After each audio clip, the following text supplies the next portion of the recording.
Fala galera, beleza? Hum. Preparados para mais um mergulho profundo. Preparadíssimos. Hoje a gente vai desvendar um cara que, olha, causou no século XX, Causou! um cara que era popstar entre intelectuais, revolucionários e até gente que, sei lá, nunca tinha lido um livro de filosofia na vida. É verdade. Jean-Paul Sartre.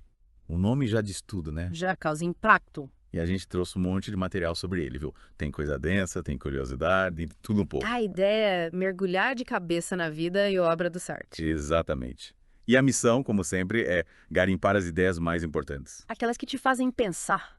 Caramba, nunca tinha pensado nisso. E como a gente sabe que você gosta de aprender rápido e sem enrolação, vamos ser seus guias nessa aventura existencial. Com uma pitada de bom humor, para não ficar pesado demais. Porque ninguém é de ferro, né? Então, bora começar pelo básico.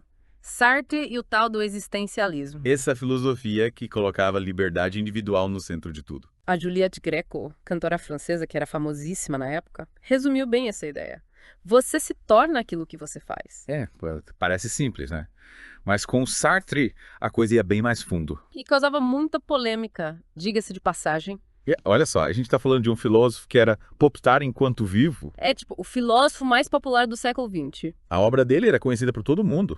Estudantes, intelectuais, o público em geral. Uma verdadeira celebridade no mundo das ideias. E essa popularidade toda não era só pela profundidade da filosofia dele, né? De outros fatores aí. Segundo as nossas fontes, a fama do Sartre tinha muito a ver com o momento histórico e com a postura dele. Interessante. Explica melhor isso. Então, dois pontos principais impulsionaram essa fama. Primeiro, ele se tornou a voz do existencialismo bem na hora certa. Tipo, Narat. Isso. No final da Segunda Guerra Mundial, a Europa estava destruída, né? É um caos total. E as pessoas estavam perdidas buscando um sentido para a vida depois de tanta tragédia. Aí o Sartre chega com o existencialismo, falando de liberdade individual, de responsabilidade, de criar o próprio destino. Uau, era o que as pessoas precisavam ouvir naquele momento. Exatamente. Era uma filosofia que oferecia um caminho, mesmo que fosse um caminho meio tortuoso, cheio de desafio. Então ele meio que surfou nessa onda de desilusão, busca por sentido, né? Pode-se dizer que sim. E o segundo ponto que impulsionou a fama dele foi a postura revolucionária. Ah, tá. A postura dele contra a autoridade, né? Isso. Pegou muito na época do Che Guevara, da agitação estudantil mundial. Anos 60, né?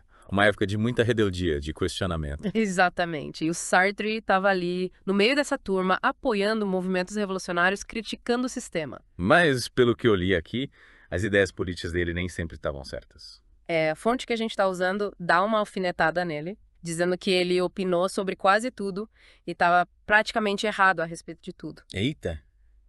Politicamente falando, ele não era um gênio. Mas isso não tira o mérito da filosofia dele, né? De jeito nenhum. As ideias dele sobre liberdade, sobre a condição humana, continuam sendo muito importantes até hoje. E a fonte também comenta que a habilidade do Sartre de desenvolver ideias era incrível, mas que ele tinha mais imaginação do que rigor analítico. Era um filósofo mais intuitivo do que lógico, digamos assim. Entendi. Isso incomodava alguns pensadores mais tradicionais. Sim, muitos filósofos da velha guarda meio que desprezavam o Sartre e achavam que ele não era filósofo de verdade. Chato. Mas ele não estava nem aí para isso, né? Parece que não. Ele seguia o caminho dele, escrevendo, dando palestras, se envolvendo em causas políticas. Falando em filosofia, vamos voltar ao existencialismo. A Juliette Gréco disse, você se torna aquilo que você faz. Mas como a gente já falou, a coisa ia bem mais fundo com Sartre. No fundo, o existencialismo destaca a liberdade última do indivíduo. Significa. Significa que a gente não nasce com uma essência pronta, tipo um manual de instruções. Ah, tá. A gente não vem com destino traçado. Exatamente, a gente se constrói através das nossas escolhas, das nossas ações. Por isso que a frase da Juliette Gréco faz tanto sentido. A gente se torna naquilo que a gente faz. É isso aí, é como se a gente fosse o autor da nossa própria história. Gostei dessa. Mas a fonte também fala que alguns críticos viam o existencialismo como a teoria última da introspecção beirando o solipsismo. Lembra que é solipsismo. É aquela ideia de que só a nossa própria mente existe, né? Isso. Então, alguns críticos achavam que o existencialismo era muito focado na experiência individual, no eu, sabe? Meio egoísta, então. Pode ser visto assim. Mas também tem que levar em conta o contexto histórico. Verdade. O existencialismo surgiu no pós-guerra, um período de muita crise, de questionamento dos valores tradicionais. Então era uma forma de rebeldia. Total. Ser existencialista era quase o oposto de ser burguês, de seguir os padrões da classe média. O Sartre detonava a burguesia, né? Uhum. Mas, ironicamente, ele vinha de uma família burguesa. Pois é. O pai dele morreu quando ele era bem pequeno e o Sartre considerava isso o maior acontecimento da minha vida. Caramba, que forte.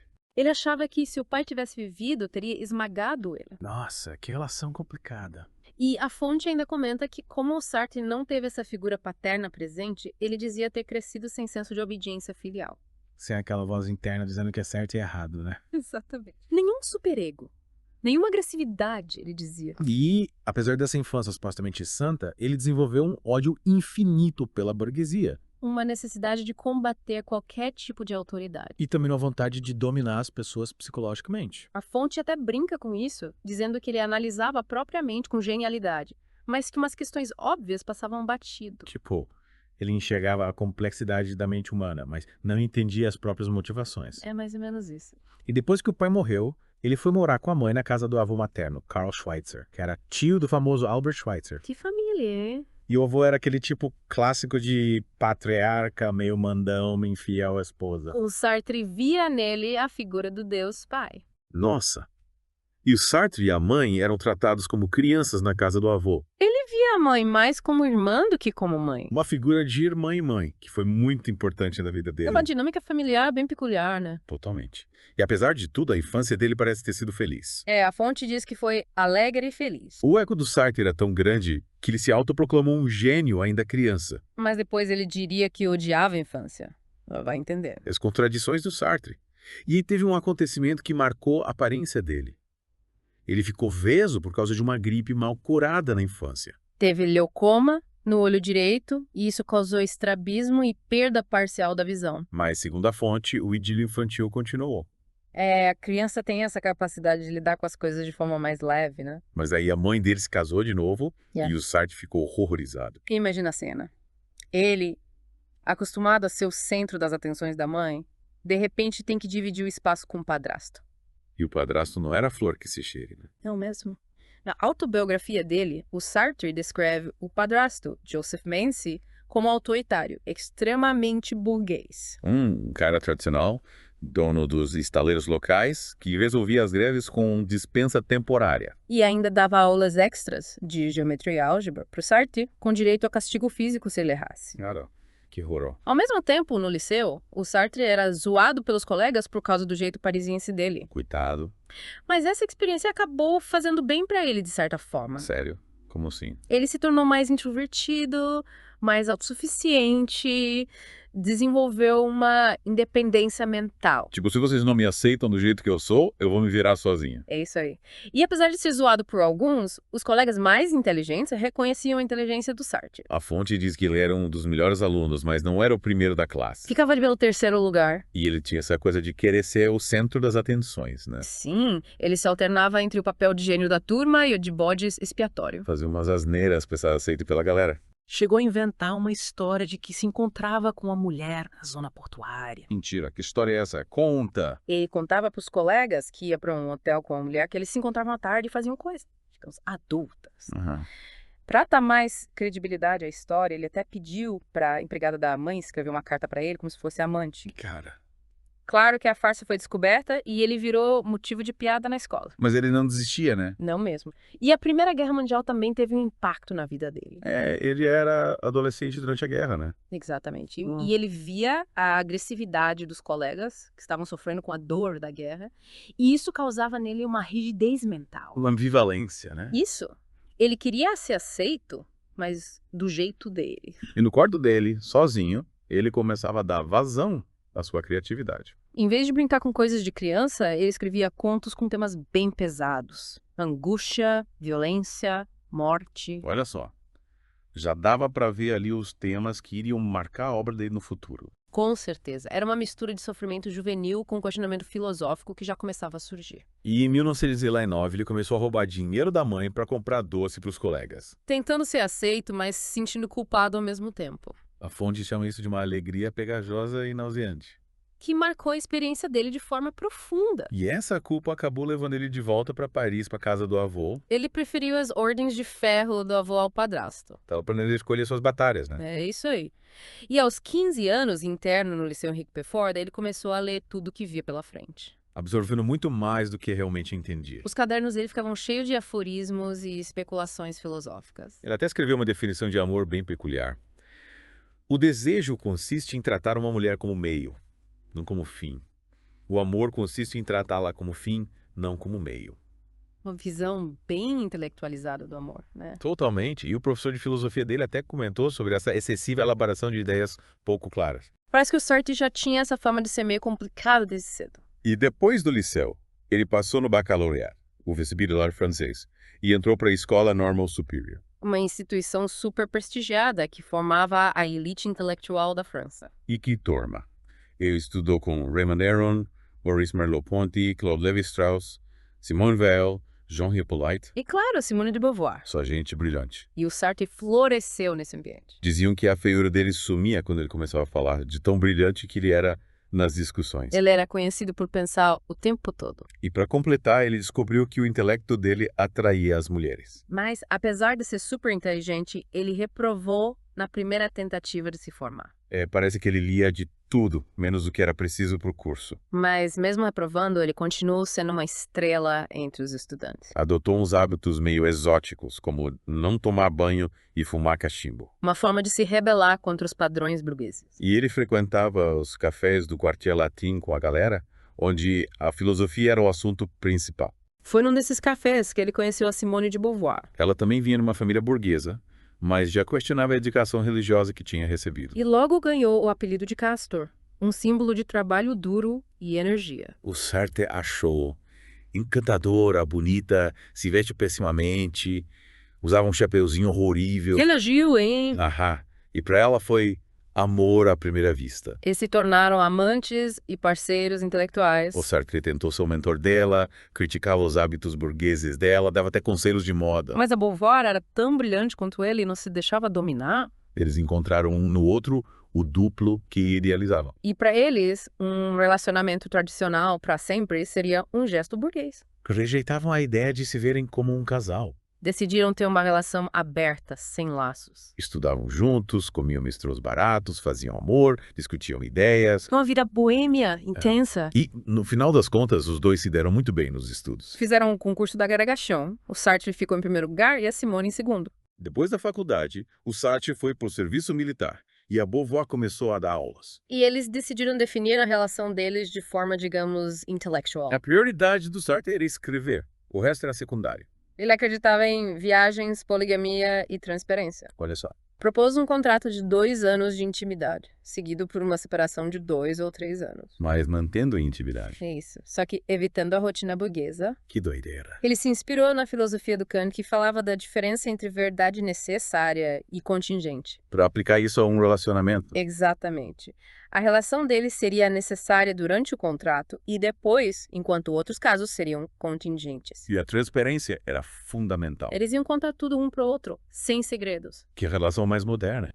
Era algo inédito na França dos anos 20, que ainda era muito tradicional. E durante o serviço militar, o Sartre foi para uma unidade meteorológica com o amigo Raymond Aron. Eles trocavam cartas enormes com a Beauvoir discutindo ideias filosóficas. E nos fins de semana se encontravam. A saudação do Sartre nas cartas era sempre: pensei numa nova teoria. Mas na verdade ele era destruindo teorias, né? Ele estava rejeitando as filosofias de Descartes, Kant, Hegel. A fonte diz que ele considerava essas filosofias inadequadas ou burguesas. Ele estava buscando algo novo que fizesse sentido para ele no século XX. E nessa busca, ele se interessou pela psicanálise de Freud. Mas acabou rejeitando também, porque achava que Freud negava a autonomia da mente. Depois do exército, o Sartre foi dar aulas no Havre. E foi num café em Montparnasse que o Aron apresentou ele a fenomenologia de Husserl. Uma filosofia que falava do indivíduo e da sua relação com o mundo. O Sartre ficou fascinado e conseguiu uma bolsa para estudar Husserl em Berlim. E foi lá que ele se aprofundou no existencialismo, uma filosofia que tinha raízes no pensamento de Kierkegaard. Kierkegaard colocava o indivíduo existente como a base da filosofia. E valorizava o lado irracional da existência humana. Dizia que a primeira coisa a entender é que não podemos entender. E que a subjetividade era a verdade. Bem diferente das filosofias tradicionais que buscavam a razão acima de tudo. E Husserl, embora não fosse um seguidor direto de Kierkegaard, também é considerado parte dessa tradição existencialista. Ele tentou superar a divisão entre o racionalismo, que prioriza a razão, e o empirismo, que se baseia na experiência. E propôs a fenomenologia, que é analisar a experiência imediata para tentar descobrir a base do conhecimento. Um retorno à realidade imediata, tal como se apresenta a nossa experiência, como ele dizia. Mas aí vem a ironia. Enquanto Sartre estava em Berlim, em 1933, estudando Husserl, Hitler estava chegando ao poder. E o Sartre ali é tudo isso, né? Totalmente. A fonte diz que ele estava numa embriague solipsista, focado na própria consciência. Ignorando os acontecimentos à sua volta. Essa desconexão com a realidade, com os fenômenos reais, acabou se tornando uma característica da filosofia dele. De volta ao Havre, em 1934, o Sartre começou a escrever suas próprias reflexões sobre a fenomenologia. E a Beauvoir, sempre presente, convenceu ele a transformar essas reflexões num romance. Nascia. A Náusea. Um livro que retrata a vida sem sentido de Antonin Contín, um escritor que vive numa cidadezinha chamada Bouville. E que passa por uma crise existencial profunda. O Sartre não busca uma resposta intelectual para a pergunta "o que eu sou?". Ele tenta descrever a própria sensação de existir, E essa investigação fenomenológica leva ele a expandir a ideia de contingência de Hume. que dizia que a necessidade é algo que existe na mente e não nos objetos. O Sartre percebe que tudo é contingente, tudo podia ser diferente. E essa percepção gera angústia, que no livro se manifesta como a náusea do título, O ponto alto do livro é a cena da raiz da castanheira. em que Roquantin tem uma epifania sobre a estranheza e a viscosidade da realidade. Ele se sente nada além de consciência, percebendo o absurdo total de tudo. E o Sartre chega à conclusão de que o homem é o que ele é no tempo presente, e só aí ele é. Não podemos ter uma visão geral da vida enquanto a estamos vivendo. Além de A Náusea, o Sartre escreveu outros livros, explorando a tentativa das pessoas de fugir da responsabilidade pela própria existência, como o livro de contos O Muro, e em obras filosóficas, como Esboço de uma Teoria das Emoções, ele tentou aplicar a fenomenologia às emoções e à imaginação. Mas essa abordagem fenomenológica tinha suas limitações, Ele acabava tratando as emoções como uma fuga da transparência da existência. criando um mundo mágico de autoilusão. E ele queria criar uma teoria das emoções sem usar a psicologia. Queria que a filosofia explicasse tudo. Enquanto isso, a Beauvoir dava aulas perto de Rouen e eles se encontravam nos fins de semana.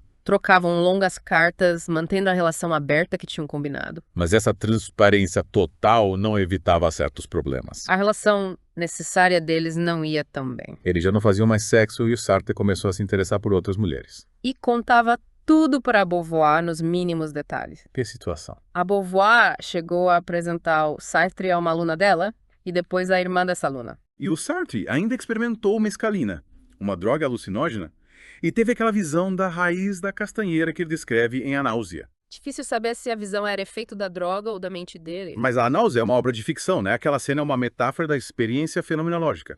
Em 1937, o Sartre conseguiu um emprego em Paris e voltou para Ivigauche. Escrever nos cafés, como sempre. A Náusea foi publicada em 1938 e O Muro logo em seguida. Os dois livros foram aclamados pela crítica e o Sartre se tornou uma promessa da literatura. Mas aí a guerra estourou e tudo mudou. O Sartre achava que Hitler estava blefando, mas se enganou. Com a invasão da Polônia, ele foi mobilizado para o exército francês. E a guerra dividiu a vida dele em duas, como ele dizia. Servindo numa unidade meteorológica, ele continuou escrevendo e estudando filosofia. Se aprofundou no pensamento de Heidegger, um filósofo alemão que levou o existencialismo adiante. Nas cartas para Beauvoir, ele desenvolvia suas ideias sobre liberdade e responsabilidade. Chegou a dizer que era responsável até pela Segunda Guerra Mundial. Eu sou essa guerra, escreveu ele. Que peso, hein? E aí, com a invasão da França pelos nazistas, o Sartre foi capturado e virou prisioneiro de guerra. Mas mesmo no campo de prisioneiros, ele continuou estudando. Leo Heidegger, principalmente. Heidegger criticava as visões tradicionais da filosofia e dizia que o indivíduo não é um observador isolado do mundo. Mas um ser no mundo, o Dasein, E ele se concentrava na questão do ser. acreditava que a gente só entende o significado do ser quando se depara com a morte. Uma filosofia bem densa, né? Totalmente. Mas a filosofia de Heidegger tinha seus problemas. Era considerada meio alemã demais, com os conceitos confusos e uma linguagem obscura. E ele pregava o desapego aos bens materiais, mas vivia uma vida confortável como professor universitário. E tinha uma postura ambígua em relação aos nazistas. O Sartre admirava Heidegger, mas achava que a filosofia dele era muito focada no pensamento. E ele queria levar a filosofia para a ação, para o mundo real. Se inspirando no existencialismo de Kierkegaard, que focava na vida subjetiva do indivíduo, Decidido a sair do campo de prisioneiros, o Sartre conseguiu um atestado médico falso e voltou para Paris em 1941. E na Paris ocupada pelos nazistas, ele começou a escrever sua obra-prima filosófica, O Ser e o Nada. Um livro com mais de 700 páginas, escrito em plena guerra. Influenciado por Heidegger, mas com sua própria linguagem, o Sartre defendia a liberdade individual acima de tudo. O título do livro já diz muito, né? O Ser e o Nada. Ele traça uma linha entre a consciência humana, que é o nada, e o ser, que é a coisidade, como ele dizia. A consciência é o completo vazio, já que um do todo está fora dela, escreve ele. Pro Sartre, o ser é o ser consciente do indivíduo que organiza a sua consciência do mundo. A consciência não é só percepção, mas também escolha e ação. E o fundamental para ele é a consciência, no ser como no Heidegger. A consciência precisa de um objeto, o ser, e isso faz da filosofia dele uma filosofia da ação. Ele distingue o ser em si, que é tudo aquilo que não tem consciência, e o ser para si, que é consciência livre, o nada. A para si não é o pensamento que leva ao conhecimento, mas a percepção com uma finalidade que escolhe e age. A consciência escolhe-se como desejo, diz ele. E toda a filosofia do Sartre se baseia nessa liberdade de escolha do indivíduo. Que ao escolher, escolhe a si mesmo. E essa liberdade continua existindo mesmo nas situações mais opressivas. Essa filosofia reflete a crença do Sartre na liberdade individual e também um contexto da ocupação nazista. Ele reconhece o absurdo da condição humana, a futilidade do nosso esforço individual. Não existe um bem supremo, um Deus que dá sentido a tudo. E essa ideia de futilidade e absurdo se torna central no existencialismo. Mas para o Sartre, isso não era um motivo para desespero ou niilismo. Era um chamado à ação, à responsabilidade individual. E ele introduz o conceito de má-fé. Que é o autoengano, a tentativa de fugir da responsabilidade pelas próprias escolhas. E ele também diz que a existência precede a essência. Ou seja, a gente não nasce com um destino traçado, a gente cria nosso próprio significado. Não é essa coisa chamada natureza humana, escreve ele. Um ser humano nada mais é do que aquilo que faz de si mesmo. E ele propõe uma psicanálise existencial. Dizendo que a gente é um nada que anseia pelo ser. E que nossos desejos e ações são tentativas de preencher esse vazio. Ele leva essa análise ao extremo, interpretando até o ato de fumar como uma tentativa de possuir o mundo. E ele conclui: o homem é uma paixão inútil. Sword e o Nada foi publicado em 1943, mas não fez muito sucesso no começo. Mas o existencialismo explodiu em popularidade depois da guerra. As pessoas se identificavam com a ideia de futilidade, de absurdo, de busca por sentido no mundo destruído. O Sartre virou um herói cultural na França e o existencialismo se espalhou pelo mundo. Ele escreveu: existencialismo é um humanismo, explicando suas ideias de forma mais simples. Deu palestras, viajou, ficou famoso. Juliette Gréco cantava músicas existencialistas e o Sartre e a Beauvoir viraram atrações turísticas em Paris. E o Sartre, sempre inquieto, continuou produzindo filosofia. Usava estimulantes para manter o ritmo frenético de trabalho. E a filosofia dele foi evoluindo. Do individualismo radical de o ser e o nada, para um engajamento maior com o mundo, com a política. Ele se aproximou do marxismo, mas sempre manteve um olhar crítico. Escreveu Crítica da Razão Dialética, tentando conciliar o existencialismo com o marxismo. Se envolveu em causas políticas, como a Guerra de Independência da Argélia. Sofreu atentados, participou de manifestações, escreveu artigos, deu entrevistas. E continua escrevendo peças de teatro, explorando a complexidade da condição humana. Ganhou o Prêmio Nobel de Literatura em 1964, mas recusou. Continuou militando, escrevendo, provocando até o fim da vida. Morreu em 1980 e seu funeral foi um evento enorme com milhares de pessoas. Um fim digno de um popstar da filosofia. E aí, o que você achou dessa viagem pela vida e obra do Sartre? Um cara complexo, controverso, genial, perturbador. Que nos faz pensar sobre liberdade, responsabilidade, a busca por sentido num mundo sem certezas absolutas. E que nos deixa com a frase: o homem está condenado a ser livre. O que você acha disso? Compartilhe suas reflexões com a gente. E continue mergulhando nesse oceano de ideias com a gente. Até a próxima. Gente, encontro vocês em outro podcast. Não esqueçam de se inscrever no nosso canal.